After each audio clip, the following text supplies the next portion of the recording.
VSiN. Good Thursday morning to you. It is a numbers game at VSiN, the sports betting network, VSiN.com, Game Plus, iHeartRadio, YouTube TV.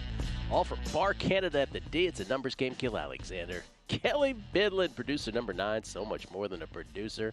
What's happening? Not much, man. How you doing? Man, let me just say this.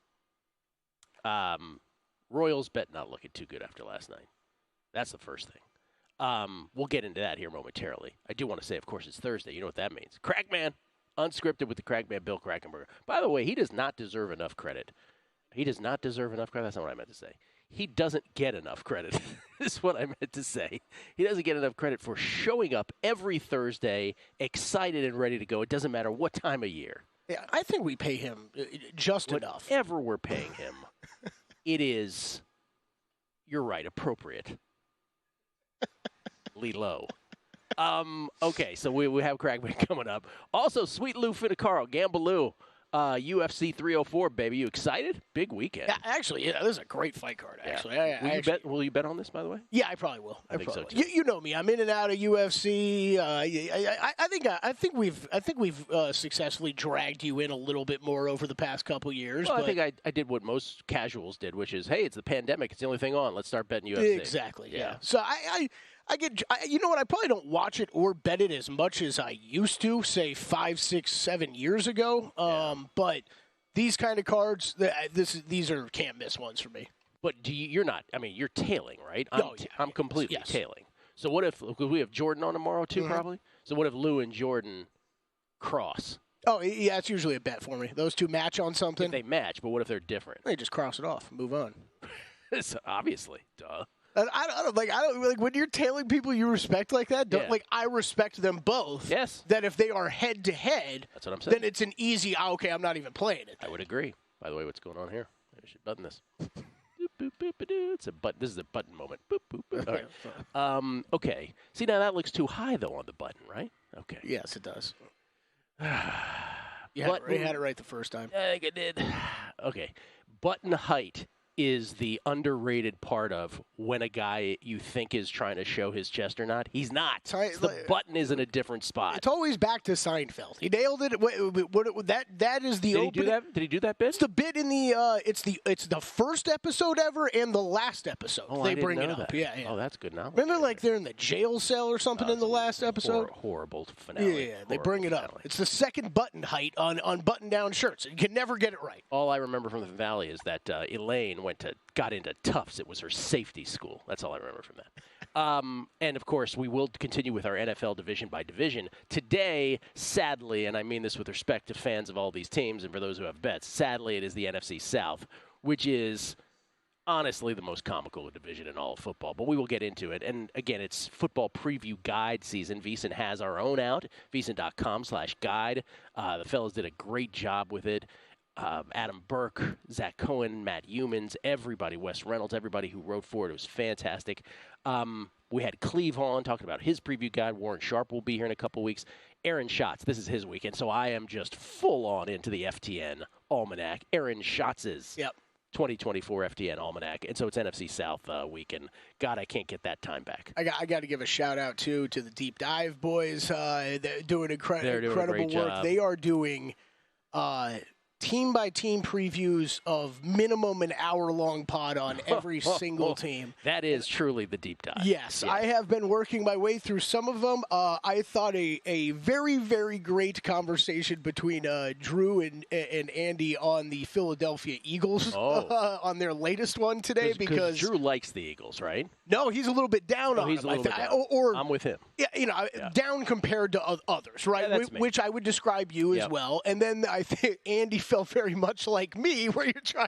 It's just funny hearing the arguments back and forth about a team that is still a good team, right? I think the FTN, and we said this with Aaron on, so I'm not just saying it when he's not here, but the writing and the incisive use of the data to get to the main sort of point that the average fan doesn't see about each of these teams is great. Just to give context, and of course we juxtapose it against the betting lines, which we'll do here momentarily. The headline coming up, they don't like the Falcons as much as you do.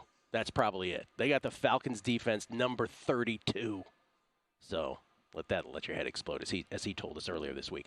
Real quick before we get to all that, though, I mentioned the Royals. Our Royals bet 17-1 for most wins in the month of July took a massive hit yesterday. Royals were up 4-3 against the Diamondbacks. 1 out, nobody on. They're trying to close it out in the top of the 9th. And this is one of these baseball things, man, that you just shake your head and you're like, is this really... And there's nothing you can do about it where the umpires get involved. So James McArthur is in pitching for the Royals. Again, 1 down, nobody out. Gurriel Jr. singles, and then Geraldo Perdomo steps up. And there's a pitch mid-at-bat, which gets called a strike, and he starts arguing with the umpire to the point where it's like, hey, if you argue anymore, he might toss you. All right, so I think it made it a 1-2 count. It gets it to 3-2. Then McArthur throws a pitch that is clearly a strike for strike 3, but because probably that previous argument earlier in the at-bat, the ump doesn't want to deal with Perdomo, ball 4. And it might have been a strike him out, throw him out, double play to end the game because Bobby Witt had the ball well in time. Yeah. Who knows, but it might have been. Anyway, you know what happens after that. Crunch time. They go crazy. Arizona with a Gabriel Moreno 2 RBI double, and then they bring in Carroll they bring in a new pitcher. No, actually, it was still McArthur. My bad. Carroll singles, and then Ketel Marte with a just 3-run jack, and it was over. Royals did get 2 in the bottom of the 9th, but they lose at 8-6. And the point of this is, we don't have that many more games to get to where we needed to go, and we might hit. By the way, we're the Royals. We in this case, the Royals fall to 9-8 in the month of July. Had they won that, they're still in it because the Yankees refused to beat the Mets. So that was the real problem up at the top. The Mets are actually in the first position here in the most wins in the month of July market, which both Circa and William Hill Caesars are good enough to put up every month. Mets 13-7. You got 4 teams with 12 wins. The Rangers are 12-6, and the D-backs now, Pirates and Tigers, all 12-7. Think about that. You got Mets, Pirates, and Tigers up there. I shouldn't put the Mets in that category because the Mets almost won June. Then you have the A's at 11-7. The A's. The Astros 11-8, and then the Royals. By the way, you skipped a few teams here. You skipped a bunch of 10-win teams. So the Royals are actually in 13th place. They're not that close to the top. Point is, you're 4 wins behind the Mets, and the Mets have 1 more game to play than you do. So it would take a miracle at this point, and a whole bunch of teams in between. Had you won last night, different story, because the Royals' schedule is, because when you say, the Royals would have to go 6-0, the Royals could very well go 5-1 or 6-0. They got 3 home against the Cubbies and then 3 at the White Sox, and they're great at home. But last night was probably a death knell. We've gotten to the final game, if not the final out, or winning it in our previous months. I don't know if we'll get to the final day this time around after last night. So that was sucky, and it's when the umpires get involved, there's nothing you can do. There's no recourse. There's no replay on balls and strikes. Kelly, I'm not sure if you're aware of that. Man, it's just listen to you talk about that. It's like the number one thing I feel like everybody collectively hates about sports. And if I was like a peewee or a high school coach, I'd be like, I don't care what sport. Like, you almost got fouled on that drive to the basket. Yell at the ref for 5 minutes because he's going to make up for it later in the game. It's just a part of sports. You can make a case that they won the game because Perdomo argued with that umpire. Absolutely. Let's go to tennis. So in the middle of the night, I want to get this in too. Middle of the night, they gave the Olympics men's and women's draw. They put that out. Real quick, Kelly, because I'm going to anticipate your question. This is all we know about the format for the Olympic tennis draw. Men's and women's singles draws both feature 64 competitors. Men's and women's doubles, 62. 16 players seeded in singles. Okay. Remaining players thrown into brackets where practical, no 2 players from the same country are placed in the same quarter of the draw, which is an odd thing, but it's the Olympics, so countries matter. Seeding is based on the latest international rankings. Yet, once you do the seedings and then you throw everybody in, obviously when you do the throw with everybody in part, you're going to get some weirdness. And here are the headlines. First of all, Jannik Sinner pulled out. Wait, so how many total players will be in there? 64 in a bracket? It's 64 total players. Gotcha. Okay. 64 total players. 16 of whom are seeded. Yeah. Okay. So here's the deal. men's side, Yannick Sinner pulled out with an injury. He's not participating, which means the big three go to the big two. It's Alcaraz, it's Djokovic. The biggest quirk of all of this, Rafa Nadal got placed so close to Djokovic that if they both win their first round matches, they're playing in the second round. This is Rafa Nadal's swan song, and you put him. Oh, you got to step in and make that not happen. This poor dude, by the way, Philippe Chatrier, he's won 14 French Opens. You never know. But he'll have to play Djokovic in the second round. So that's brutality right there. But if you break down the quarters, and I just did did scribbles, real quick jotting down notes.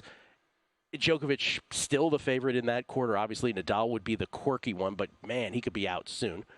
Quickly, rather. Q2 is Zverev and Fritz. I don't think there's much harm to much challenge to them meeting in the finals there. Q3, Ruud and Medvedev probably. Q4 is the one, it's Alcaraz's quarter, a bunch of clay court specialists, but they shouldn't give him any trouble, ultimately. So the men's is straightforward. Alcaraz, I know you have a bet on him. I have a bet on him at small plus money. With Sinner out now, he's minus 125, and there's nothing really to threaten that. Women's side, where Iga is justifiably the overwhelming favorite, she, on her half of the bracket, her quarter, first of all, features Ostapenko, her kryptonite, Wozniacki, and Danielle freaking Collins. Q2, still on her half of the bracket, Rybakina, who may pull out, Osaka, Karolina Mukova, Lila Fernandez, and Zheng Xinwen. Mukova would be a Q2. If anyone puts out quarters, Karolina Mukova Q2 would be a play for me. Ooh. The real play, Coco Gauff got the best of it. She's all alone chilling in Q4. Any good price on that, bet that. I haven't seen them yet. If they come out, fight it.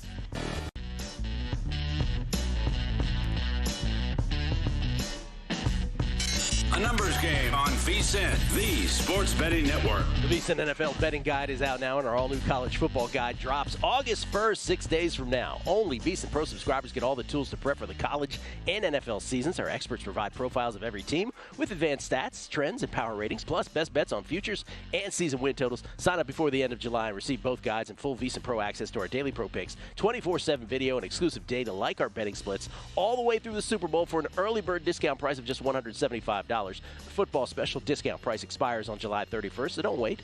Visit VSiN.com/subscribe to sign up today. That's VSIN.com/subscribe. We get tweets at Beating the Book. Always appreciate the feedback. Teasers and parlays.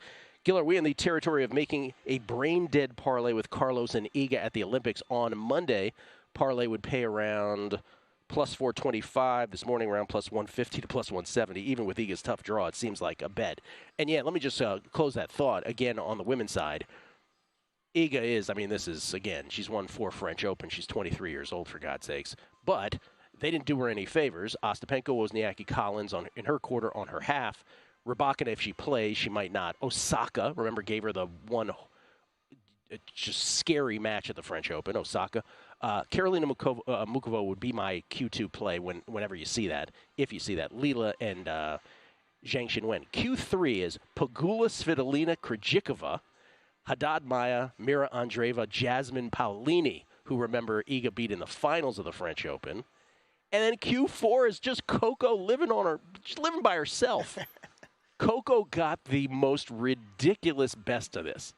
So, again, I'm trying, whenever you see see him, if you see him, Coco Q4, I would say Karolina Mukova in Q2. This is from Michael Burns. Real man buys gold chains and unbuttons, he says. I like that. I like that answer. Vegas regular. I also think, he says about the Royals game, he says, I also think Salvador Perez blocked the umpire as he was preparing to throw. Tough break. Coco minus 110. Oh, my God. Where is that? MGM. Here? I don't know. I'll check. Colorado it is, though. Pound away. We don't have, I guarantee we don't have it here, do we? Matt Hicks says he has it here. Oh, let's go. That's our director. Are we still on air for another hour and 45 minutes? It's our great director, Matt Hicks, by the way. That's an insane line, by the way. Jamie Leva. The second button is the key button. It literally makes or breaks the shirt. Look at it. It's too high. It's in no man's land. That's a quote. The opening segment of a numbers game is like a box of chocolates. You just never know. Have a great day, gentlemen. Thank you. It bothers me with every single shirt. That's why you've got your 4 or 5 or 6 favorite shirts because the second button actually works. Right. This shirt. See, and then people are like, oh, Gill always wants to show his chest. First of all, I don't have any chest hair. Just want to point that out. Everybody gets it. It's also part of the we always talk about the height of the desk. It's just little differences here. Everybody gets it who does shows. Not one time at the South Point did anybody ever make a comment about that. Right, Ben Wilson got it last week. JVT was tweeting in about Ben Wilson's chest hair last week, so it happens with everybody. New York Mess 16. Gill, I have the A's. Most wins in July, 125-1. Do you really? Like it. Kelly, say what you want to say to him. Well, I would tell us to his face. How many other tickets do you have, though? That would be the question. Come on, New York Mess 16. We bet one team here. Is that the only team you bet? He says they are number 1 in average, OBP slugging, and OPS. I was looking at their pitching and having the Angels 10 times, but their hitting has been a huge plus. They have been amazing this month. By the way, doing these beyond these bets, doing these and tracking the records month by month shows you how the perception of folks is sort of lags behind team performance. So the average fan will be like, oh, A's not good, Tigers not good, Pirates not good. Yet they are, and I know it's still a smallish sample size, but the Mets have been great for 2 whole months. By the way, the other side holds true. The Yankees stink. They've stunk since mid-June. The Orioles actually might not be as great as we think they are. They can't get any distance between themselves and the Yankees. The Dodgers have been really bad, too. Sorry. They just have been. By the way, Robbie Ray, nice performance yesterday for the Giants. If the Giants can sneak in and you get Logan Webb and Robbie Ray, and if Blake Snell could ever find his 2023 self, oh, man. Last one here. Brian M. Using the dirty word again for UFC, I like to throw a small parlay on home favorites when they're against another country or someone from a different state because of the chicanery involved in decisions. Sweet Lou coming up. Talk UFC with us. All right, NFC South, Kelly. Do you want to start at the top or the bottom? Your choice. Let's start at the top. No, your choice. Start at the top. Okay. The thing about, and again, this is, I will just say this, I am immersed in the FTN Almanac. So I am going to rely on them because that's the week we're in. And they do, obviously, 32 teams like everybody else. This is Aaron Schatz's FTN Almanac. He was kind enough to come on earlier this week. 31 of those 32 teams is like this intense breakdown of every personnel position, right? Offense, defense, every level of the offense and defense. Though we don't usually say levels for offense, I get it. With the Falcons, they don't even bother. It's just an entire thing on the madness of picking Michael Penix Jr. It's really all it is. Crazy, man. It's all it is. They don't talk about anything else, except for the fact that the Falcons' defense is way worse than you think it is. They have the Falcons' defense ranked dead last in the National Football League. Now, could that still be enough to win the division? Maybe, but they don't see it that way. They don't think the Falcons are winning the division. The whole thing with Penix, and let me just read. I want to read just verbatim what they say. Ready? On the one hand, the Penix pick can be justified by saying they invested in a promising second quarterback, which is a move championed by close to a third of the current teams in the league. You know, you get that backup quarterback. Sometimes it helps. RG3, Kirk Cousins being a great example of that, right? They recognize that a fourth quarterback taken is often better than the fourth quarterback in his class, but it still remains by picking Penix 8th instead of trading back to take him, they showed their hubris. They're overconfident in their Penix evaluation when history shows that positional draft order is pretty random, and they were overconfident in the current roster, believing they could compete for a Super Bowl despite a future-looking top 10 draft pick with what they invested in Penix. The Falcons have sabotaged their chances to win with Cousins. That's what we all said, right? Yeah, and that's what they did. Like, the age matters. You know what I mean? Like, it still would be I would still have an issue with the pick. However, it would be a lot easier to explain if the guy was 21 years old that you were drafting. Well, that's a great point, too. That if Cousins is able to stay uninjured and play a couple years, whatever, yes, he's in his late 20s, Penix is. But the point remains, your defense is terrible. Mm-hmm. You could have drafted a defensive player. You signed Kirk Cousins for all the money in the world. You squandered it by making that pick. Or at least you put it all behind the 8 ball. Why'd you do that? So that's their thoughts on Atlanta. The team that they have winning this division, though, is the New Orleans Saints, which he talked about. He thought that was a great bet to win the NFC South at plus 340. Now, this is also not a case for, hey, the Saints are a legitimate Super Bowl contender. They do not contend that. This is the worst division in all of football, where a team like Tampa Bay last year could just be kind of good when they needed to be, and they won the division. So with the Saints, remember, they were 5-7 last year, and then Carr turned a corner. Derek Carr, 10 touchdowns in 4 weeks. They won 3 of 4 to close December. And they make the case that Derek Carr is actually misunderstood, that he can pin his near yard drop in yards per attempt from 2019 and 2020 to 2022 and 23 on a corresponding fall in his average yards after the catch. In other words, what he's saying is, he had Darren Waller injuries and Hunter Renfrow hitting the wall when he was in Vegas. He had Olave and Shaheed as his nice young receivers in New Orleans, but they're more crisp route runners. They don't really stretch the field. They're not yak machines, as he said. He needed, Carr did, FTN contends, a vintage Michael Thomas, but he only really got a half season of him, and a vintage Alvin Kamara, but he's declined really ever since Carr showed up. And now they come in, and by the way, they were let down by Pete Carmichael. This is my biggest bugaboo, their former offensive coordinator, because Pete Carmichael came from the Sean Payton system, and the way they put it is his offense was exactly like Payton's. He didn't change anything from what he ran under Drew Brees. And what they said about Carmichael is he knew why Payton's offense looked – he knew what it looked like. He didn't know why it looked the way he did. So Carmichael was letting Carr down as well. That's their contention. So they were really defending Derek Carr. Now it's Clint Kubiak in. He was the OC or the passing coordinator in San Francisco. He's the new OC. Obviously, he's a yak guy with Debo and George Kittle. But he's called plays before in Minnesota and in Denver briefly, and it wasn't it was mixed results. So we don't know. We don't know how it's going to go. But, and then there's Dennis Allen. Dennis Allen, 24-46, 5 seasons as a head coach. He still has his job after 5 seasons with that record. The Saints would have to go 11-6 for them to even give Allen a lifetime 400 winning percentage. And the defense, which has been perennial top 10, which is Allen as a defensive coach, they believe it's poised to drop back a little bit because Cam Jordan, DeMario Davis, Marshawn Lattimore, they're all getting older. The bottom line is, though, and we talked about this even with those of us who are a little down on the Eagles, and we're saying, I might be right about the Eagles, they still might win that division. They think, even with the warts, the few that we mentioned, that the Saints are the best team in that division. Again, defending Derek Carr as they did. So they would make the Saints plus 340 a bet to win the NFC South, not your Atlanta Falcons. We'll talk more NFC South. Lou Finocchiaro on UFC 304 next.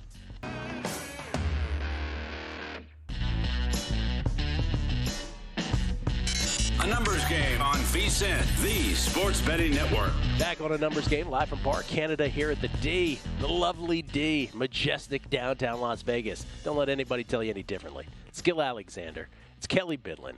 A couple things here happened off air. One, again, we were discussing the shirt. I just want to show people, again, no one ever said anything when I was at the South Point. You know why? So here's the shirt, right? See where the laptop cuts it off? Now watch. If you could see all of me, right, you wouldn't say that about the shirt because you'd be like, oh, yeah, that's normal. But here, you have no idea, right? That could go down to my belly button. It could go on forever. Yeah. Richard Jefferson. See, and then there's also we are in bar chairs. So Yes. how many times the camera cuts to me and I just look like I'm chilling or look like it, or we go into Larry King mode where it's like Totally. right down here. I heard you quit your show, right? You didn't get canceled. So there was that. And then, God bless him, we love this man. Lou Finocchiaro joins us now, courtesy of the Progressive Guest Line, at Gambaloo, G-A-M-B Lou on Twitter. They're not booing. They're just chanting Lou out there. Lou, I'm not going to say what it was, but we were talking football because you have, we're going to talk UFC here, but you've got opinions in all kinds of sports. You do playoff hockey. Obviously, you're betting football. You're betting baseball. And you had an opinion that you necessarily didn't want to talk about. Do you have any baseball or football opinion that you would like to share before we get into UFC 304? Is there something that you firmly believe in or are thinking about betting that we should know about? Baseball, not quite yet, because I wait and use the 162 game season for data for the playoffs. So I just bet on playoff baseball outside of season totals and such. As far as football is concerned, I'm almost done with my due diligence. I have some ideas. What we mentioned was I thought that it's possible with a brand new regime coming into Atlanta that maybe they're taking a 2 or 3 year term trying to build this team, and they don't necessarily look through the same microscope everybody else does, thinking that they must win year one. I don't know that that's Atlanta's plan. I don't think that's how they're building this. That's what I take from the Penix draft.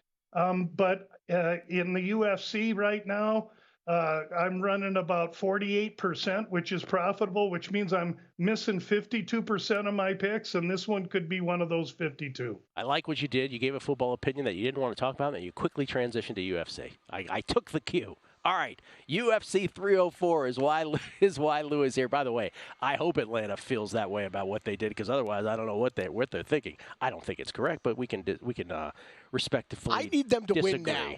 Hey, who do I got to call? Win now. You have bets. I made a bet. Yeah. All right, let's start at the top. Let's start with the main here, Lou. Leon Edwards, Bilal Muhammad, they fought before, right? That's correct. They fought before a couple of years ago. We have a line on that.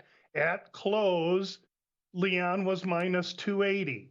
When this fight opened, Leon opened closer to 210 or 220, and he opened 225 to be exact.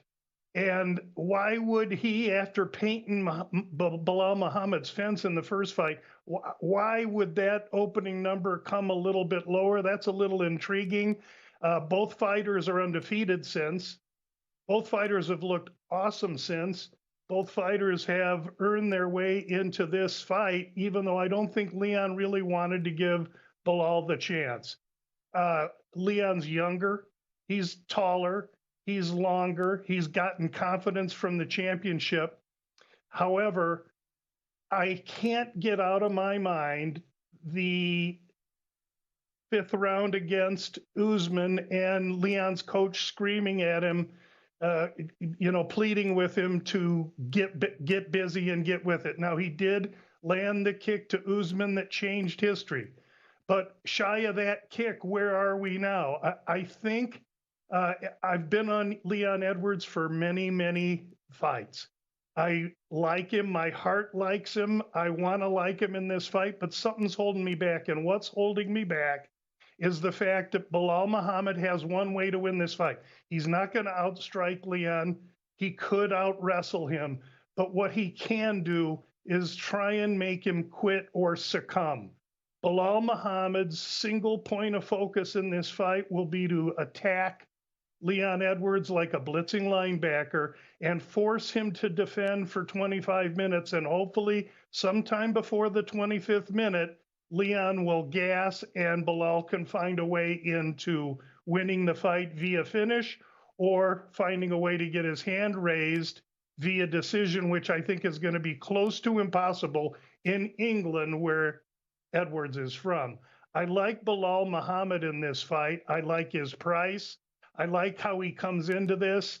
And I think that Leon has climbed the mountain and now he's trying to stay there. And I'm going to go with the guy that's climbing the mountain and hasn't been there yet. Okay. Bilal Muhammad at plus 210 right now. Lou will go more in depth on this, I would imagine, on the About Business podcast Friday, yes? Absolutely. It's also written up in an article on the digital magazine for VSiN. Yes, it is, and at vsin.com as well. You know what I love, the phrase the most I loved about that little capsule there was he said Edwards painted his fence the first time around. I got that as well. I've never heard that before. Kelly, I'm going to paint your fence after this. All right. Okay, so you like the dog there, plus 210. Let's go to Aspinall and Blades, also on the main card here. Here's all I know. And again, my casual UFC knowledge.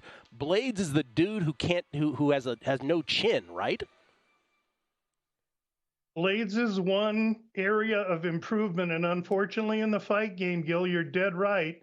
You can't improve a porcelain beak.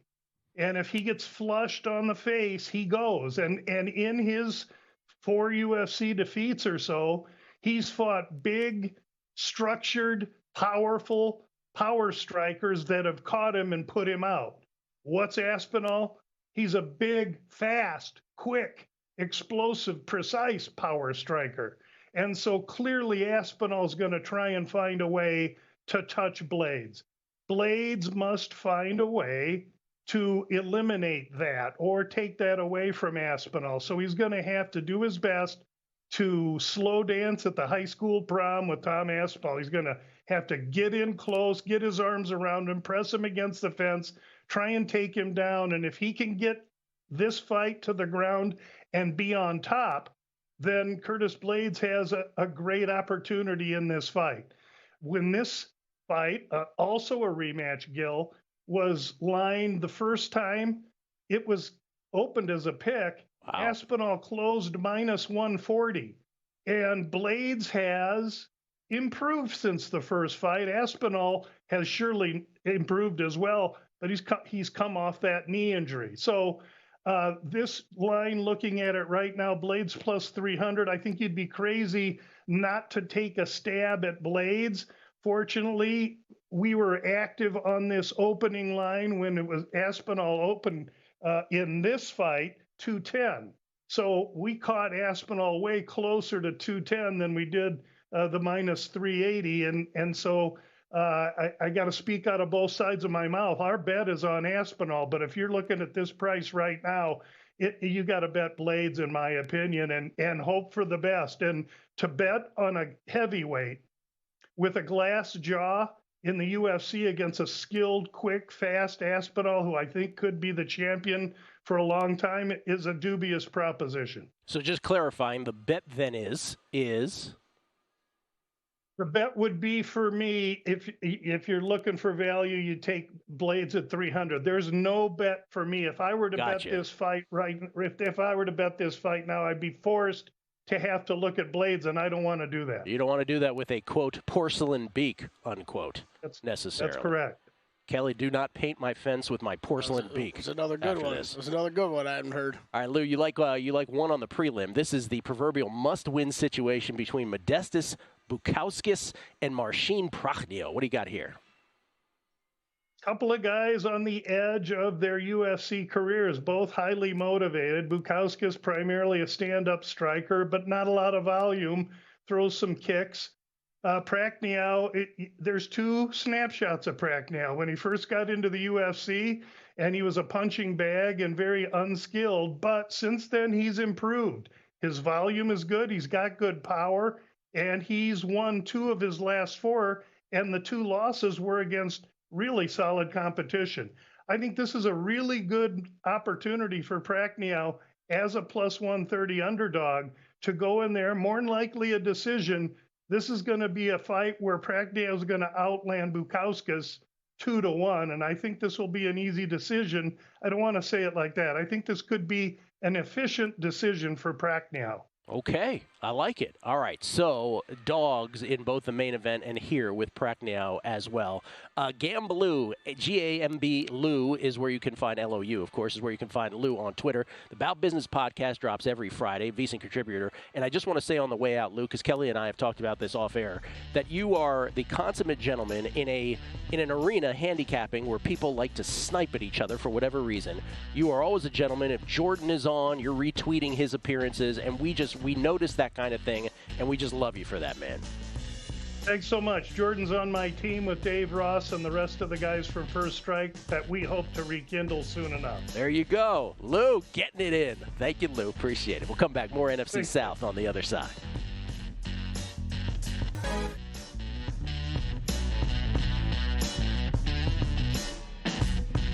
A numbers game on VSiN, the sports betting network.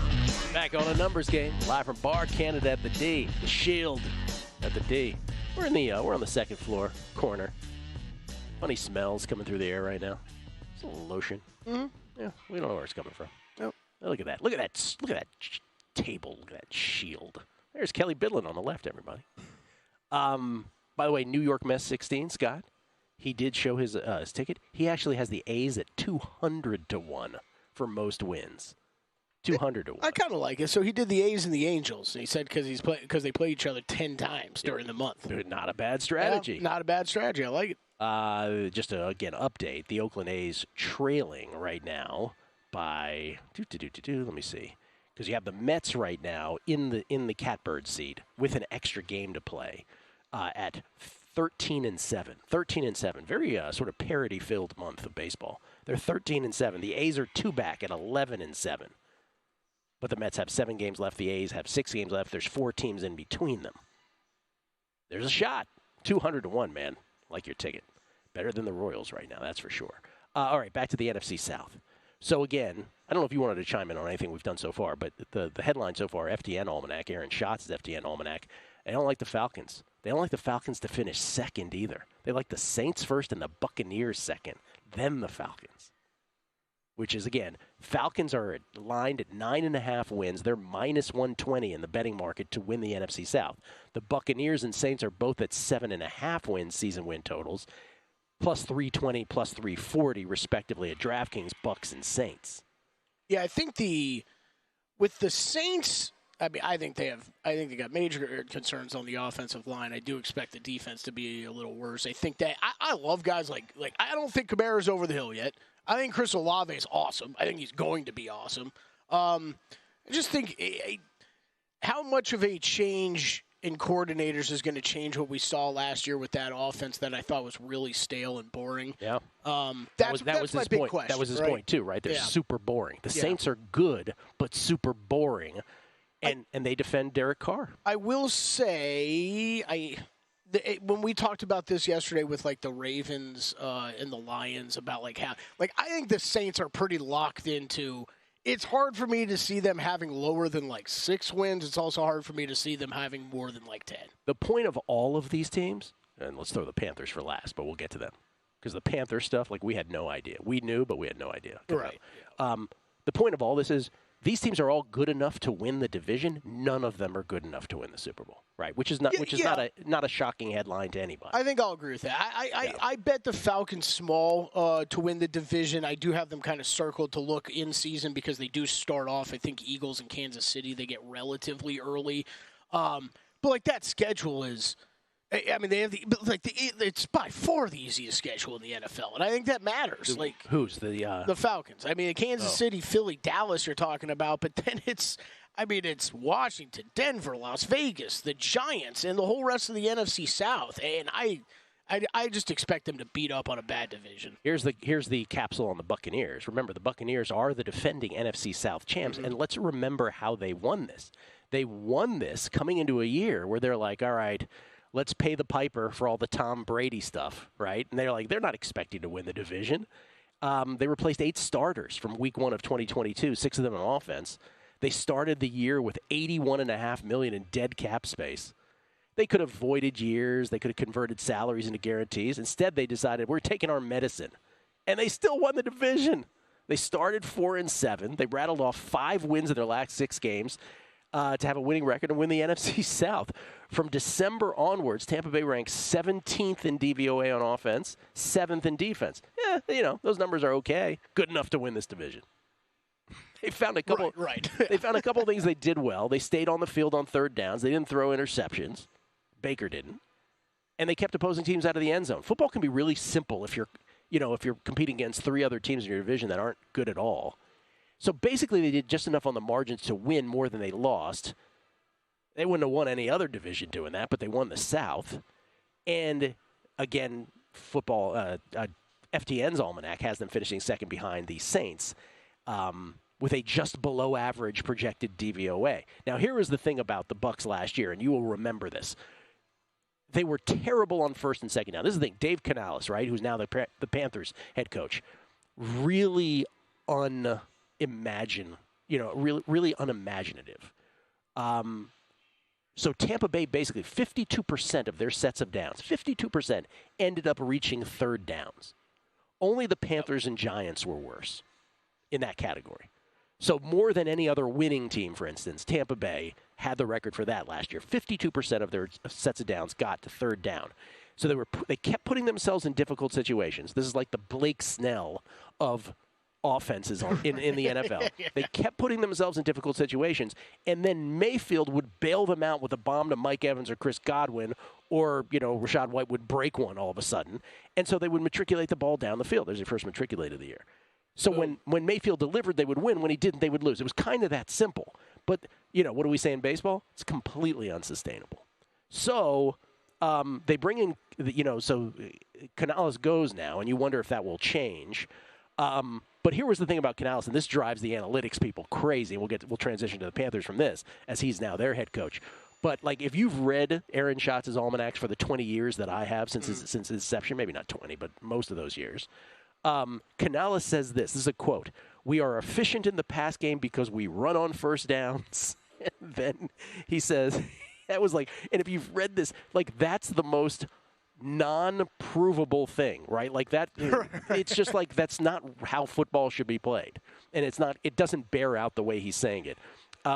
So there's that, and they do retain Levante David and Antoine Winfield. The Bucs, this is on their defense, but they lose. No Shaq Barrett, yeah. Carlton Davis traded away, so. Anyway, pass rush looks like the weak part of the defense, but they do have at least one star. Vita Vea on one level of the defense, Levante David, Antoine Winfield. So they have that. Anyway, they got him finished second. As far as Carolina, let's get to that. And Dave Canales now being their head coach. This is one of the most, just you burst out laughing reading this. So we knew that the Bryce Young experience was bad. Let's quantify it. They called it arguably the most demoralizing rookie campaign in the 104-year history of the NFL. Let's start there. Really hard to argue. His passing DYAR, that's their other stat, third worst ever recorded. Just beaten out by the rookie years of Josh Rosen, the chosen one, and David Carr. And we know David Carr to be the poster child of getting sacked. Man, Josh Rosen was worse his rookie year? Yeah, that's what it says here. I'm actually kind of surprised by that. But wait, there's more. Sixth all-time with 62 sacks taken. Third all-time with 477 yards lost on those sacks. And then when he did manage to get the ball off, his 9.1 yards per completion was the ninth lowest ever. If you take the sack yards away from his completions, he netted just 4.1 yards per dropback. Adjusted for era, that's the 10th worst season ever. Had to adjust it to make it 10th. Not that his 5.5 yards per attempt without sacks was much better. That's one of the 20 worst seasons of all time adjusted for era. So, by the way, only the 2010 Jimmy Clausen-led Panthers managed to slip below last year. So and that puts that season for the Panthers bottom 30 all time, both overall and on offense. History of the NFL. Team was so uncompetitive, you'll recall, they didn't lead for 1 second of any fourth quarter. You want more? Both of their wins came on field goals as time expired. Now remember, we hit on this show. About that. We hit on this show the last winless at 15-1, and everybody's like, now in retrospect, it's of course they were. You remember they were plus 450 to win the division. Yep. They weren't that big of a dog, and yet they. By the way, the other part about this is again just reviewing what they traded to trade up to get Bryce Young. They traded the number 9 and 61 overall picks last year, the number 1 pick this year, their second rounder next year, DJ Moore, and then to add insult, C.J. Stroud gets picked next and goes crazy. And then the owner, David Tepper, reveals in late November that the original plan was to trade up to 2 to draft Stroud. Anything else?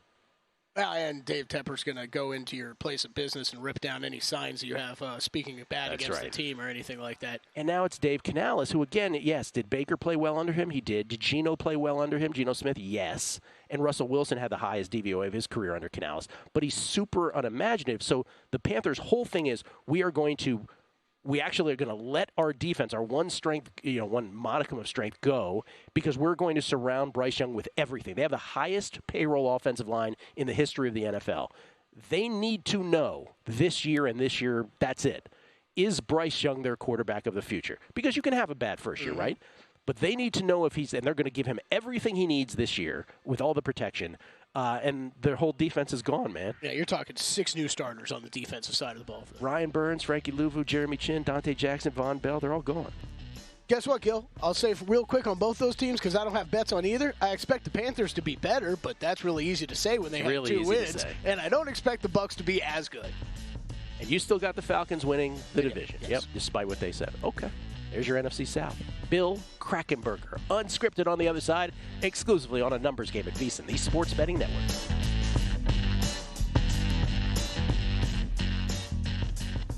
At VSiN, we've got you covered before, during, and after every game. Jumpstart your